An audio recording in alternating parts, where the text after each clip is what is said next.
Let's make some sourdough biscuits today. So this does need active starter. It has to go in a separate bowl is what it said. Put this in a separate bowl with milk and then stir it together. Okay, so we need 225 grams of active starter. Perfect. Now we need 1/3 of a cup of milk. I did warm it up a little bit. The recipe didn't say to warm it up, but I went ahead and did it anyways. And it was only for a little bit. I just didn't want it super cold.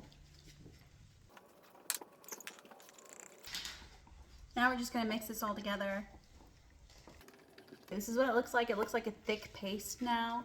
Put that to the side. We are going to put 2 cups of all-purpose flour in here.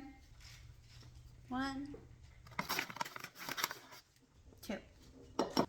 Now we need 1 tablespoon of baking powder. It seems like a lot, but I'm just doing what the recipe said. Besides the warm milk thing.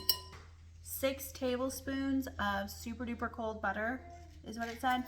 And it said to grate it with a cheese grater. Okay, now we're just gonna mix this all together and then we can add the sourdough and milk.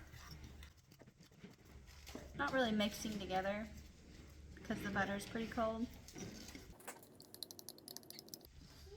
All right, now we're just gonna mix this all together. We'll have to mix it with our hands in a minute.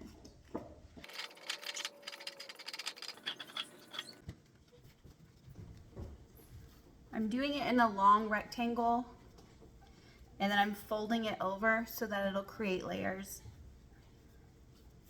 In the recipe it didn't say to do that either. It just said to put it as a rectangle and then cut it.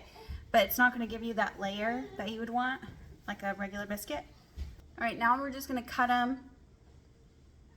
I'm just cutting it with a knife and not like a biscuit cutter or anything. So they'll be like little square biscuits. It'll be fine. Okay, this is what they look like before I bake them. And it made 1, 2, 3, 4, 5, 6, 7, 8, 9. It made 10 biscuits. I'm just gonna bake them at 450 for about 15 minutes until golden brown, and then I'll come back.